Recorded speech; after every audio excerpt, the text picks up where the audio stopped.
Halo, Assalamualaikum warahmatullahi wabarakatuh.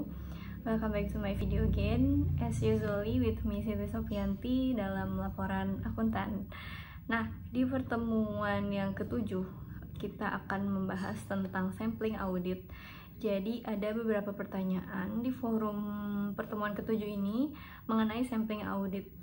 Apa aja pertanyaannya akan kita bahas detailnya. Let's coming up.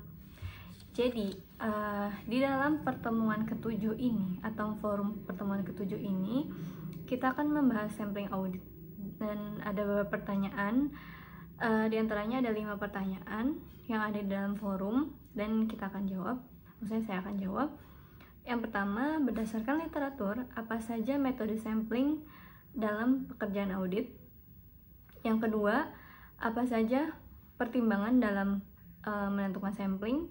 Yang ketiga, nanti ada terlampir file Excel tentang saldo piutang. Nah, tentukan berapa jumlah sampel atau sampling yang akan diuji dalam file tersebut yang mewakili populasi. Dan yang keempat, tuliskan sebuah laporan atas sampling tersebut. Dan yang terakhir, bagaimana cara atau interpretasi hasil dari sampling tersebut. Kita akan bahas satu-satu ya, oke? Next, kita masuk ke pertanyaan yang pertama. Oke, berdasarkan literatur, apa saja metode sampling yang ada? Jadi, di dalam audit ini metode sampling itu ada 2. Ada yang statistik dan non-statistik.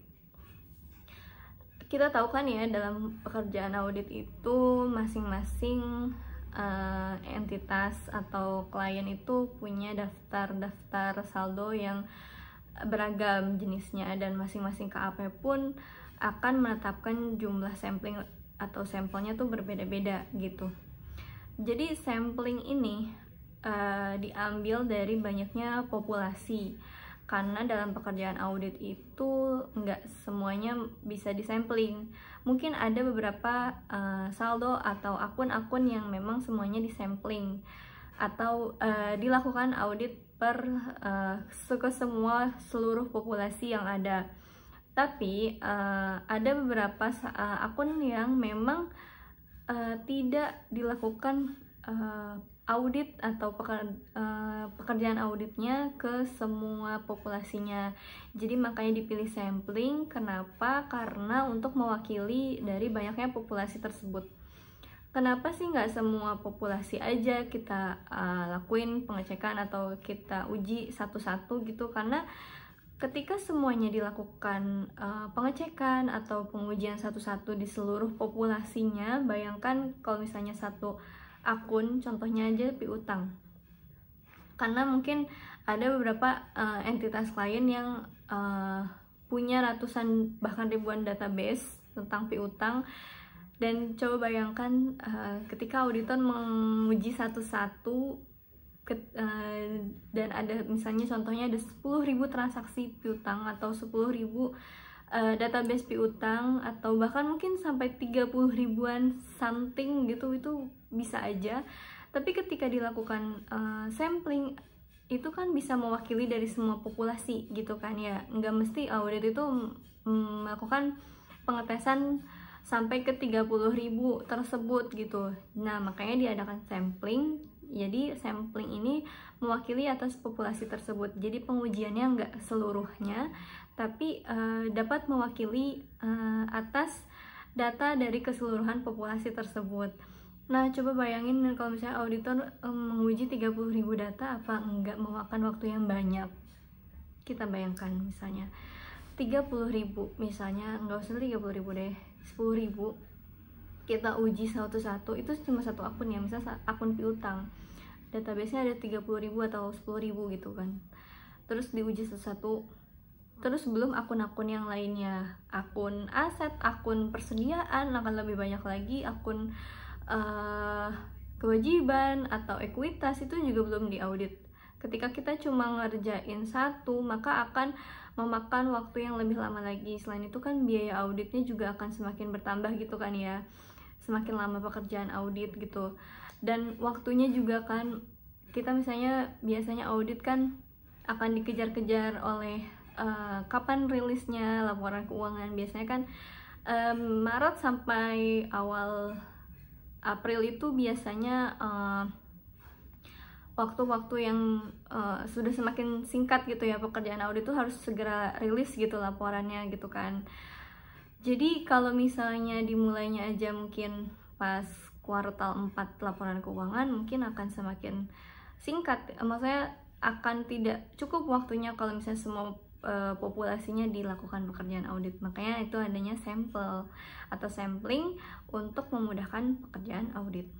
Nah, metode-metode sampling itu ada banyak di dalam pekerjaan audit ya, ada yang statistik dan non statistik gitu kan. Statistik itu bisa aja pakai metode yang monetary unit sampling, dengan kita melakukan sort, terus sort descending dari yang terbesar sampai yang terkecil. Nanti kita ambil beberapa datanya, itu kita harus menghitung jumlah sampel interval dan sampel size-nya dulu sih sebenarnya. Nah, yang kedua terus ada random sampling. Nah, random sampling ini kita bisa aja pakai rumus gitu ya, pakai rumus Excel, terus nanti kita kelompokkan dan nanti kita ambil beberapa data gitu kan.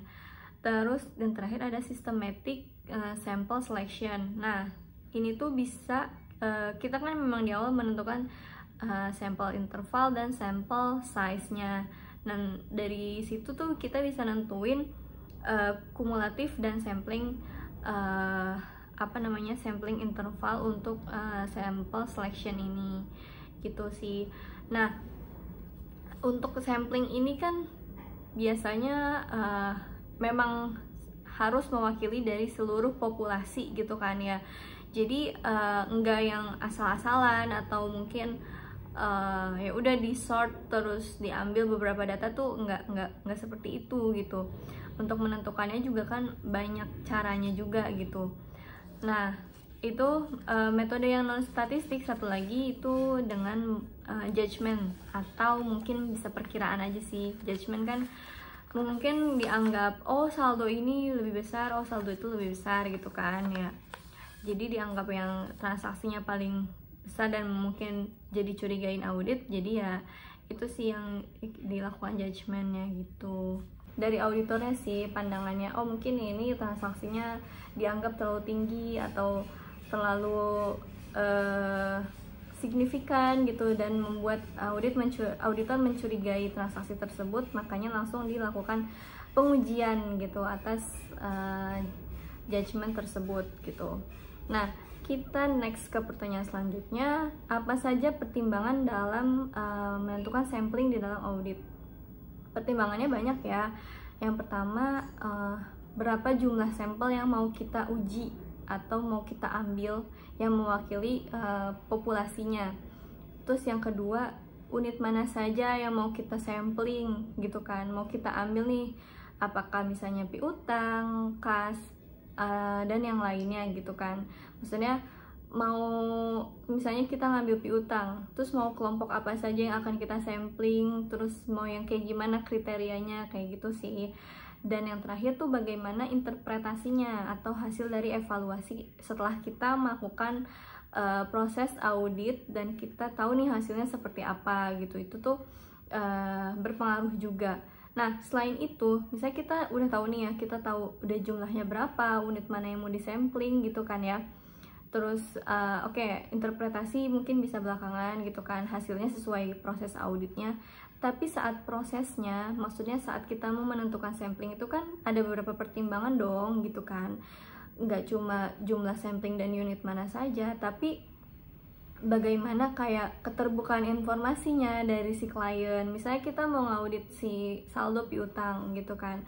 Terus kalau misalnya ada beberapa data yang ditutupi atau mungkin bahkan data-datanya tidak disediakan secara lengkap, kita juga bagaimana mau menghitung jumlah sampel gitu atau mengirim konfirmasinya.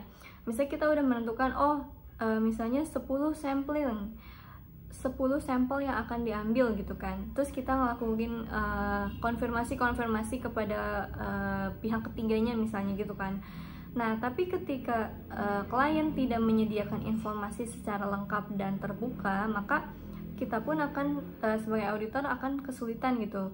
Gimana nih mau ngirim konfirmasi kalau misalnya kayak nggak dikasih tahu siapa aja yang piutangnya atau agingnya gimana gitu, misalnya nilainya berapa nggak dikasih tahu, itu kan dibatasi banget gitu kan ya.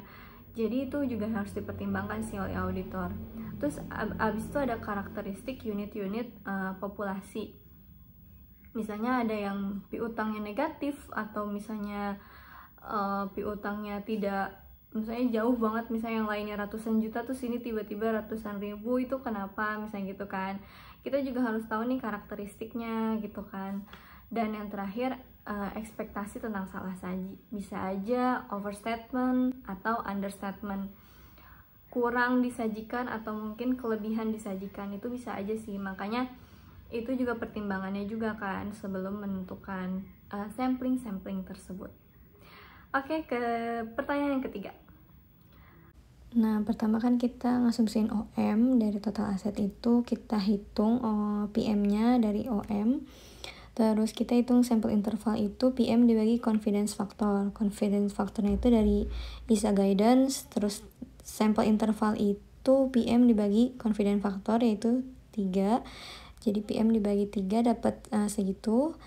Kemudian kita hitung sample size, dihitung dari jumlah atau nilai populasi dibagi sampel intervalnya. Kita dapat sampel size-nya yaitu 14, terus kita sort descending, jadi kita dapat 14 nilai piutang dengan saldo yang paling tingginya. Oke, next. Yang keempat, tentunya tuliskan sebuah laporan atas pengujian dari sampel dari saldo piutang tersebut. Ini juga akan nanti saya lampirkan. Nah, kita masuk ke prosesnya. Tadi kan kita udah ngitung tuh ya, sampel size-nya kita ambil 14 nih, 14 yang paling tinggi. Terus kita uji, kita hitung, kita masukin ke nilainya. Terus dari correct value, terus ada audited value, ada misstatement, ada persentase dari misstatement. Nah, ternyata setelah dilakukan atau proses audit, ada di pas misstatement itu kan ada yang minus, ada yang plus. Nah, selanjutnya misstatement ini kita hitung rata-ratanya berapa, terus dari persentase errornya berapa, terus abis itu kita hitung rata-rata misstatementnya, kita kalikan dengan jumlah nilai populasinya dari misstatement tersebut, kita dapat di situ kita lihat ada understated ya. Nah, berarti piutang ini dilaporkan sesuai dengan proses auditnya itu understated. Jadi tanggal 31 Desember 2019 piutangnya dilaporkan understated sebesar 19,618,519,866. Next. Dan yang terakhir, cara membaca sampling. Cara membaca sampling ini juga akan saya lampirkan sekaligus menjawab pertanyaan yang di atas tersebut. Terakhir, yaitu kesimpulannya setelah kita lakukan proses audit, kita lihat di projected misstatement, ternyata saldo piutang 31 Desembernya yaitu understated atau kurang disajikan sebesar 19,618,519,866. Jadi piutangnya understated. Jadi conclusion, sebenarnya sampling ini merupakan pengujian yang dilakukan ya, jadi kayak audited tested gitu,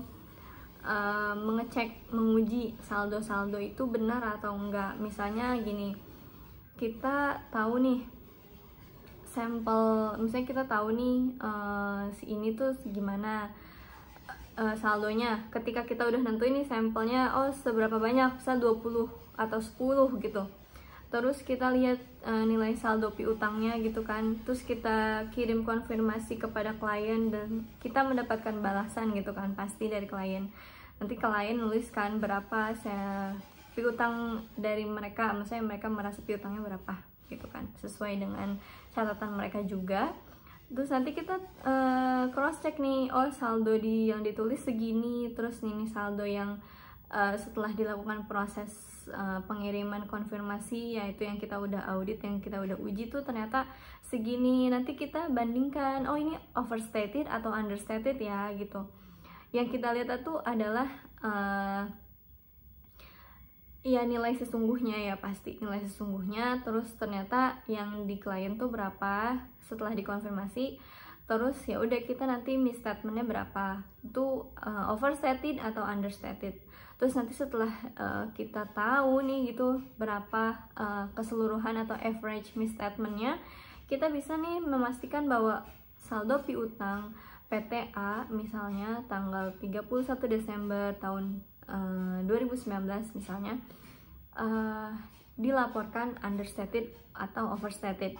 Nah kayak gitu sih bentuk interpretasi hasilnya. Jadi sampling itu memang digunakan untuk menguji populasi yang bisa mewakili. Karena nggak semua populasi bisa diuji gitu kan. Seperti yang tadi saya bilang di awal, ada keterbatasan waktu mungkin dan biayanya akan semakin meningkat gitu. Jadi kita melakukan hal yang bisa mewakili populasi tapi hasilnya juga benar gitu. Maksudnya hasilnya juga disajikan secara benar dan wajar gitu. Nah tapi balik lagi, ketika misalnya ada beberapa informasi yang dibatasi, itu kan kita juga nggak bisa memaksa atau kita nggak bisa jalan sendiri gitu kan, tanpa misalnya klien memberikan informasi yang valid dan lengkap. Itu mungkin bisa aja nantinya di akhirnya ada pertimbangan-pertimbangan lagi gitu kan, yang akan disampaikan kepada perusahaan, dan perusahaan juga akan membalasnya dalam surat atau pernyataan dari manajemennya gitu. Nah itu sih sampling ya dalam audit kira-kira. Jadi sampling itu menentukan bagaimana auditor menguji atas akun atau saldo-saldo tersebut gitu. Dan sekian dari saya, kurang lebihnya mohon maaf. Wassalamualaikum warahmatullahi wabarakatuh.